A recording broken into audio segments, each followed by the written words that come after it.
I remember the rush that I felt when I first held hands with a girl. It was new, it was exciting, and it made my heart pound like crazy. After that, it was all I could think about. Yeah, I love that rush, that feeling that it gave me.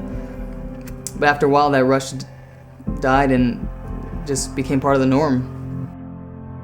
I remember feeling the urge to do more than just kiss. That urge grew stronger and stronger, and I began slowly trying new things, and again I was filled with even greater rush, and the urge to go further continued growing, and I listened to it. Throughout high school, I dated many girls with no intention of a long-lasting relationship. So I got to a point in my life where all my relationships were ending horribly, and I could just feel myself change, and I was becoming a person I didn't like. I felt like I had just lost all innocence, and I just couldn't shake this feeling of guilt and shame and embarrassment, and it followed me around kind of like a shadow. Diane was just this really sweet and innocent person. I just became captivated by her faith. When she prayed, she actually looked like she was talking to God, and I always felt like when I prayed, it was more like sending out a fishing line and kind of just waiting for a bite. She had this peace and serenity and just seemed genuinely happy, and I seemed okay on the outside, but on the inside it was chaos. I longed for that type of peace and innocence. She just had something I didn't have, and I wanted it. I started becoming really attached to Diane, and after some time I finally got the courage to tell her that I liked her and that I wanted to start dating. And she said, all right, well, I like you too, but if you ever want to even think about having a relationship or the possibility of a relationship, there are 3 things I want you to do. And she said the first thing is, if we decide to have a relationship, then I want you to ask my father's permission, because it's important for me to have my family involved, and I want him to give us permission first. So I thought, well, I can do that. It's a piece of cake. What's next? The second thing is, she hands me this huge, thick blue book, and she said, I want you to read this book. This is something that there's some things I want to tell you, and if you don't read this book first, you're not going to understand. So I looked at the book and I thought, well, these tasks are getting a little bit harder, but I can read this book no problem. She didn't give me the third task. She told me I had to finish the book first, and the book was it was called Arms of Love by Carmen Marcoux. And I related to the male character at the beginning of the book, and I wanted badly to be like the character at the end of the book. It gave me hope, it inspired me. I was ready for that third task. So when we got together to talk about the book, I was all excited, telling her this is the greatest book I had ever read, and she gave me the third task, and I wasn't at all prepared for what she was about to ask of me. She started telling me about an experience where that she had with a guy who had hurt her. He humiliated her after he took advantage of her. So she was so heartbroken that she drove herself straight to a nearby church, and in her sobbing she makes this promise to Mary and to God that she would not kiss another man until she was standing with him before the altar on her wedding day. And then she said, if you want to be with me, then you have to take on that promise too. The next thing I tried to do was convince her that it was probably not a good idea. I said, I don't, that's amazing that you want to make that promise, that's cool, but I don't think kissing's a bad thing, before marriage. And she said, oh, I know, it's not a bad thing. I made that promise because I wanted to keep myself from falling into doing more than just kissing, and kissing can easily lead into other things, and if we don't kiss, then I don't have to worry about that. And I know that the guy that's willing to take on this promise for me will be the man that I can marry.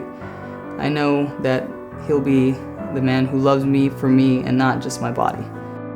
Obviously, this girl was prepared to have this debate, and I wasn't. In fact, I was thinking, wow, that's a really good point.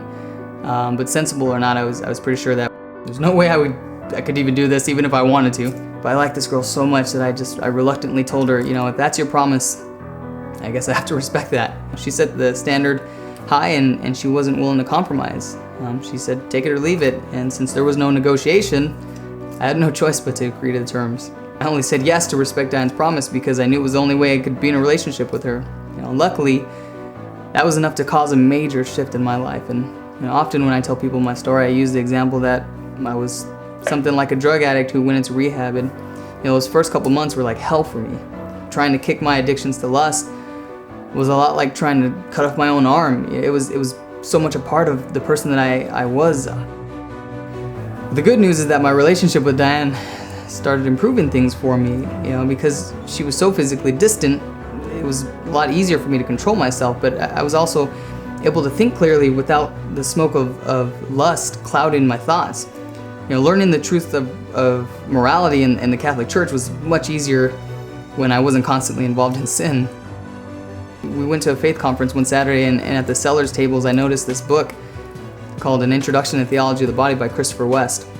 And I remember the book Arms of Love that Diane had given me, when on the back it said it was based on something called Theology of the Body. And so I was interested just to know what it was.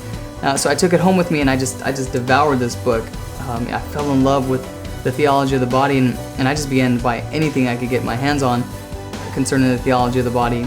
The teaching was amazing, and it opened my eyes to God's plan for life, love, marriage, and sex. It explained all the desires I had for union, and it showed how God purposely gave us sexual desires and created us male and female so that we could come to know Him. It claimed that the marital union of male and female was a sign of heaven, a symbol of the nature of God. If we only had the eyes to see God's wonderful plan for life, love, sex, and marriage, we would all be blown away by its beauty and its power. This theology of the body began to open my eyes to His new reality, and I began to realize just how special Diane was, and her innocence became like a priceless work of art to me. Diane and I became very close over the next 2 years, and we began talking about, possibly getting married, and we stayed open to the possibility of a religious vocation. And we prayed together, we did ministry together, and everything was just wonderful. One summer, Diane decided she went to World Youth Day in Sydney, Australia.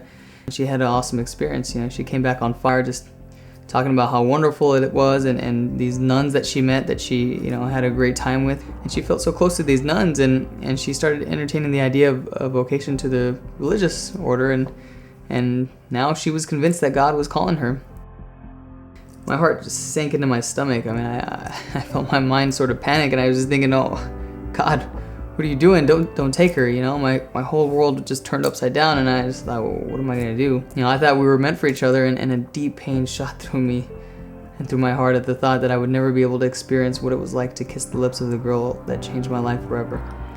I valued our relationship so much, but I realized that I also valued what the relationship had done for me. I realized that I had no regrets. I decided that I needed to swallow my fears and just love Diane enough to allow her the opportunity to pursue God's call for her. I knew I had to do what was best for her, whether or not it was painful for me. So one day while we're talking on the phone, I decided to do what needed to be done.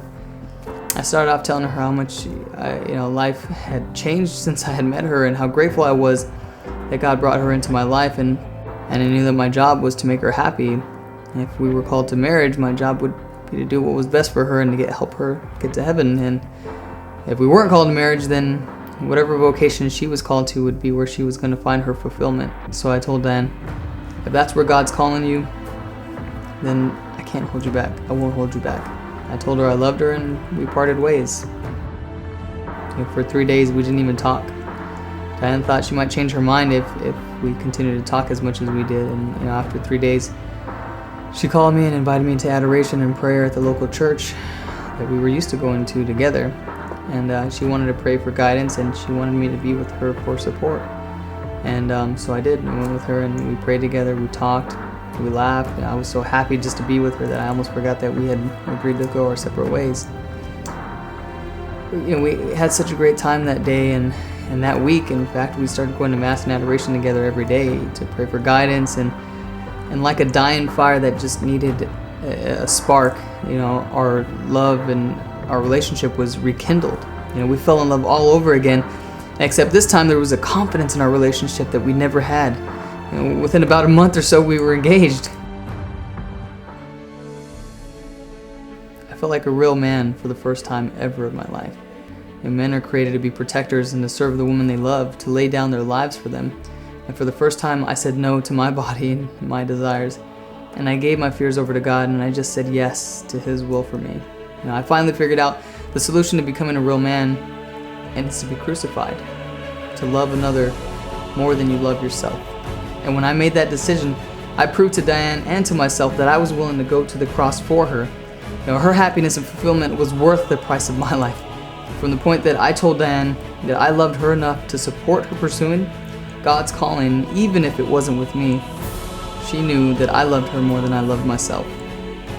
She knew that I feared her pain more than my own. And she knew that I was the guy that she could give herself to in marriage.